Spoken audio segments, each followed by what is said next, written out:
Hey everybody, it's Father Sean for another episode of the Couch Chat. And I recorded this last week with 4th of July happening, just decided let's just do two back to back. And you might notice I'm actually not drinking coffee. It's because I'm battling a little bit of jet lag and I've had so much coffee that I had to go to water at this point. One more cup of coffee and I'd probably just be shaking up and down this place. So anyways, on to water, and until like probably an hour, I'll need some more coffee. But like I mentioned, I was last week, from when I was recording this, in the middle of June, I went on a pilgrimage to Europe, and I know a lot of people have asked about it. A lot of people have been curious and just been so grateful and making sure grateful is not the right word. So courteous and asking if it was a good time. And so I thought I'd maybe just share a little bit about where we went, why we went to some of the places, and maybe some of the highlights. And so I know I mentioned in the bulletin that I was going to Italy, but we actually did not go to Rome. So I traveled there were 4 of us priests, myself, Father Jared Cohn, and then Father Alex Dugas, who was just ordained. Now Father Jared Cohn and Father Alex Dugas went on this seminary program to Rome. So they had spent like a couple weeks in Rome already, so they had already seen it. And the 4th person was somebody we met who's actually studying in Rome. He'll go back and teach in the seminary in a couple years, but he's living in Rome, so we let him get out of the city of Rome. So we actually started in Milan, and one of the great things about Milan being there in the north of Italy was 2 of their former archbishops have been canonized as saint. Saint Ambrose was alive in the 400s and just a great teacher of the Christian faith.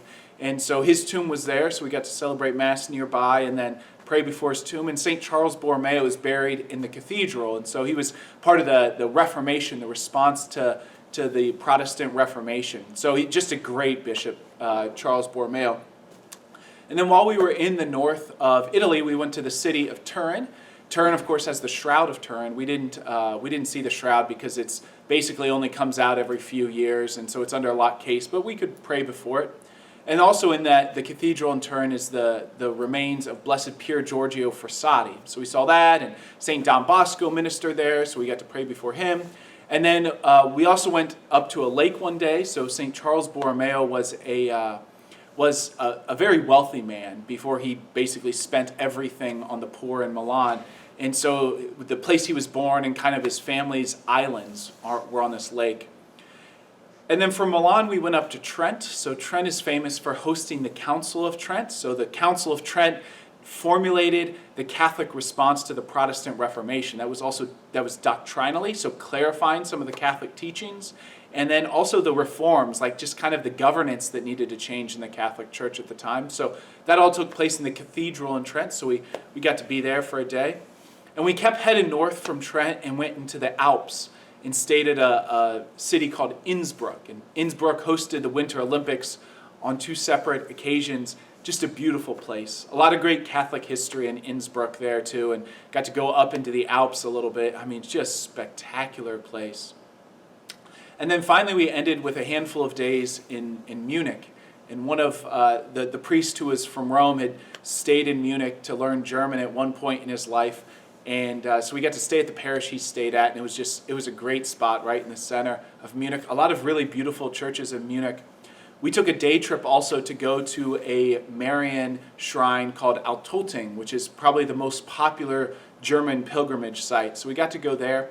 And 10 minutes from Altolting was the small village Marktel where Pope Benedict was born. And so we got to see the house that Pope Benedict was born in. And he lived there for 2 years before his family moved for his father's job. And so it was just great to be there in the German-speaking Munich. And it was kind of funny walking through Munich, and our area is so richly German that as I'm passing by Germans on the streets, I'm like, oh, you kind of look like that parishioner. And you kind of look like this parishioner. And just kind of noticing the facial similarities and the strong German roots amongst our people. And even myself, people came up and would start speaking German to me, and I don't really, Nein sprechen Sie Deutsch. I think that's how it goes.